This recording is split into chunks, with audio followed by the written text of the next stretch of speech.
Hello everyone, good morning, welcome back to my channel Payel lifestyle. কেমন আছো তোমরা সবাই? আশা করি ভালো আছো। তোমাদের আশীর্বাদ ও ভালোবাসে আমরাও বেশ ভালো আছি।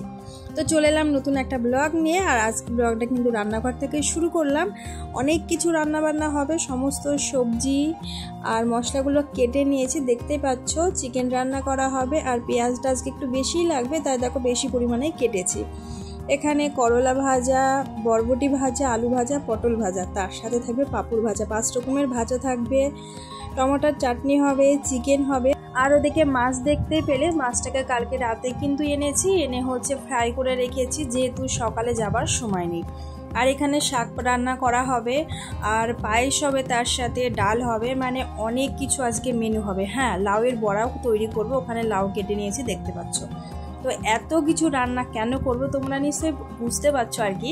তো বলছি আর একটু সময় মানে অপেক্ষা করো বলছি। তো এখানে দেখো গোবিন্দভোগ চালটা ভিজিয়ে রেখেছিলাম। তো শুরুতে আমি আগে পায়েসটা রান্না করব। যে কোনো শুভ কাজে বা শুভ দিনে কিন্তু আমি পায়েসটা রান্না করে থাকি, এটা আমার মা বলেন, এমনকি আমার মাও রান্না করে। তো মার দেখেই কিন্তু শেখা। তো আজকে একটা স্পেশাল দিন, আর স্পেশাল দিনটা হচ্ছে আমার বড়বাবুর বার্থডে। তো সেই হিসেবে কিন্তু আমি নিজের মতো করে রান্না বান্না করে আর কি খাওয়াচ্ছি। তো আমার মাও কিন্তু রান্না করে দিত যখন আমি বাড়িতে থাকতাম, বা এখনও যদি বাড়িতে যাই তবুও মা করে দেয়। 5 ভাজা, 5 রকম তরকারি, মানে যেটা যেটা খেতে ভালোবাসি সেরকম রান্না পছন্দ মতো করে দেয়। তো আমিও আজকে সেই মতো করছি, যদিও বা শরীরটা আমার খারাপ, বড়বাবু মানা করেছিল, তবুও কিন্তু আমি বলছি যে না, আমি যতটা বাড়ি করে দেবো, তবে সব রান্নাগুলো কিন্তু শর্টকাট, দেখতেই পাচ্ছ। মানে বেশিরভাগই কিন্তু ভাজা তো অল্প সময়ের মধ্যে হয়ে যাবে, তো সেই জন্যই আসলে করছে আর কি। তো শুরুতে কিন্তু এখানে আমি শাক রান্নাটা বসিয়ে দিয়েছি আর ওদিকে পায়েস বসিয়েছি। মানে যে কোনো কাজের ক্ষেত্রে শাক আর পায়েস হচ্ছে শুভ, তো সেই জন্য কিন্তু শাকটা আগে বসিয়েছি আর ওদিকে পাশের ওভেনে কিন্তু পায়েস রান্না হচ্ছে। এই দুটো রান্না করার পরেই কিন্তু আমি বাকি রান্নাগুলো করব। তো একটু আগে কথা বললাম, আওয়াজ পেলে পাশের থেকে টিকটিকিতে ঠিকঠিক বললো। কেন বলো তো? ওই যে বললাম যে কোনো কাজে, শুভ কাজে শাক আর পায়েস হচ্ছে শুভ, সেই কারণে কিন্তু টিকটিকি ঠিকঠিক বললো। মানে এটা আমি বিশ্বাস করি, মনে প্রাণে বিশ্বাস করি। তোমরা কারা কারা টিকটিকির আওয়াজটাকে বিশ্বাস করো পারলে কমেন্টে জানাতে পারো। তো এদিকে দেখো পায়েসটা কিন্তু রান্না হয়েও গেছে, আর উপর থেকে এখন কাজু কিশমিশগুলো ছড়িয়ে দিচ্ছি। আর যেহেতু হাঁড়িটা ছোট আর পায়েসটা অল্পই রান্না করছি, তো সেই হিসাবে কিন্তু মানে ছড়ানো যাচ্ছিল না। তারপরে দেখো হাতার সাহায্যে আমি মানে চারিদিক নেড়ে চেড়ে নিলাম। আর সব কিছু কিন্তু অল্প অল্প রান্না করছি। প্রচণ্ড গরম, প্রচণ্ড, মানে এত গরম বলার ভাষা নেই। আর সেই জন্য বাবু বললো শরীরটা খারাপ, এত গরমে বেশি রান্না করার দরকার নেই, যাই করবে অল্প অল্প করো। তো সেই হিসেবেই রান্না করছি। আর এবারে দেখো লাউয়ের বড়াটা ভেজে নেব। তো লাউয়ের বড়া কিভাবে ভাজি, এটা রেসিপি আজকে আর দিতে পারছি না। আজকে কোনো রেসিপি ভিডিও আমি করতে পারিনি, যেন তাড়াহুড়োর মধ্যে করেছি।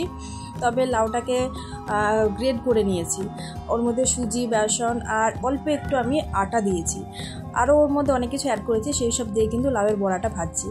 তো কোনো একদিন লাউয়ের বড়া কীভাবে ভাজছি মানে ভেজেছি আর কি, তার রেসিপি দিয়ে দেবো। আর এদিকে দেখো জ্বালানা দিয়ে আমার সোনা কিন্তু হাত বাড়িয়েছে। কি হয়েছে বলো তো? সোনা মাম্মা না মারপিট করছিল বিছানার উপরে, মাম্মা সোনার হাতে কামড়ে দিয়েছে। আর বলো না, মানে কি বলবো, বলার ভাষা নেই। মানে সোনু মাম্মাকে মারবে আর মাম্মা হচ্ছে মারতে পারবে না, কামড়ে দেবে। মানে যত বড় হচ্ছে ততই যেন ওদের যুদ্ধ বেড়ে চলেছে। মানে খুবই অসুবিধা হয়ে যায় মাঝে মধ্যে জানো। আর আমার কাছে এসে কান্না করবে। আর আজকাল কিন্তু নালিশ জানাতে শিখে গেছে জানো। আমাকে এসে বলবে যে মা দাদা মেরেছে, আর সোনু কিন্তু মাম্মাকে দাদা বলে, ও বলবে যে দাদা মেরেছে, এমনই হতে থাকে। আর ও দেখো এখনও কিন্তু কান্না করছে আর ওখানে দাঁড়িয়েই রয়েছে। মানে ওকে একটু কোলে নিয়ে আদর করতে হবে, তবে কিন্তু ওর সব ভালো হয়ে যাবে। মানে ওটা এদের অভ্যাস বলতে পারো। তো যাই হোক, এদিকে দেখো লাউয়ের বড়াগুলো কিন্তু একা করে তেলে দিয়েছি। এবারে দেখো পাল্টে মেরে দিচ্ছি। আর বড়াগুলো দেখো মচমচে হচ্ছে, দেখে বোঝা যাচ্ছে। কেন বলো তো? এখানে সুজি অ্যাড করেছি। যে কোনো বড়া, বেগুনি, যে কোনো কিছুতেই সুজি অ্যাড করবে, দেখবে খাজি মিষ্টা কিন্তু মুচমুচে হবে, খেতে বেশ ভালো লাগে। আর লাউয়ের বড়া না এই নিয়ে কিন্তু 2-3 দিন মতো হচ্ছে বানানো। মানে হঠাৎ করে একদিন ভাবছিলাম যে লাউ অল্প করে একটু ঘরে লাউ ছিল, ভাবছিলাম কি করবো, ফেলে দেবো। তারপরে বড়া বানিয়ে ফেললাম, দেখলাম না খেতে ভালোই লাগছে, তাই আবারও করছি। আর এদিকে দেখো অনেক কিছু কিন্তু রান্নাও করে নিয়েছি। 4 রকম ভাজা হয়ে গেছে, টিফিন বানিয়ে বাটিতে দেখো ওখানে পাঁপড় ভাজা রয়েছে, শাক তো প্রথমে রান্না করেছি দেখেছো, পায়েসটাও এদিকে হয়ে গেছে, আর ওই যে টিফিনে পাঁপড় রয়েছে। তো এখন বাকি আছে ডাল, মাছ আর মাংস। তো রান্নাঘর থেকে সরাসরি চলে এলাম খাওয়া দাওয়ার কাছে থালি সাজাতে। তো মাঝের কোনো ভিডিও করতে পারিনি, কেননা হাতের সময়টা কমে আসছিল, আর বাবু কিন্তু বাড়িতে মানে পৌঁছানোর কাছাকাছি, মানে ডিউটির টাইম শেষ হয়ে গেছিলো। তো সেই হিসেবে আর মাঝে ভিডিও করিনি, ভিডিও করে রান্না করতে গেলে একটু লেট হয়ে যাবে, সেই কারণে ঝটপট করে রান্না বান্না করে নিজেও দেখো ফ্রেশ হয়ে চলে এসেছি একেবারে খাবার রেডি করতে।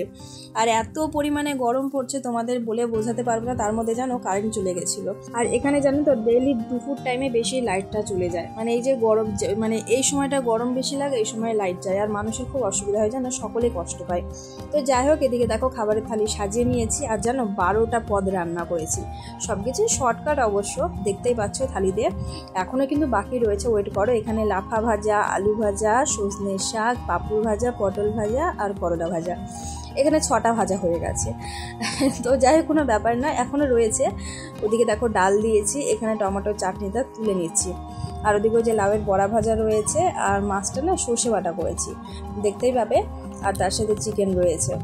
আর বাবু মিষ্টি এনেছিল, মিষ্টি তার সাথে পায়েস, মানে নিজের মতো করে আর কি শর্টকাটে যতটা করা যায় ততটা কিন্তু রান্না করে দিয়েছি। তবে ও কিন্তু আমাকে বলছিল যে তোমার এত কিছু রান্না করার কি দরকার, ও আমাকে মানাই করেছিল, ও বলেছিল যা শুধু পায়েস আর একটা কিছু রান্না করে ছেড়ে দেবে, কেননা যে শরীর খারাপ, তোমাকে এত কিছু করতে হবে না। কিন্তু আমি করেছি, কেননা বছরে একটা দিন এইভাবেই থালা সাজিয়ে খেতে দিই, ডেলি তো দিই না বলো, সেই কারণেই দিচ্ছি। আর ওখানে বাবুকে মাছ দিয়েছি, সেই জন্য আমাকে বলছে আমি একটাই চিকেন খাবো, 1 পিস আর কি, তো সেই কারণে দেখো লেগ পিসটা দিয়ে দিলাম। তো এই যে দেখো খাবারের থালি সাজানো কমপ্লিট, তবে না এখনও বাকি রয়েছে। তো চলো এক এক করে দিতে থাকি। তার সাথে তোমাদেরও বলি, এর আগের দিনের ভিডিওতে তোমাদেরকে বলেছিলাম এত বাজার কেন করেছি, তো তার উত্তর কিন্তু তোমরা পেয়ে গেলে।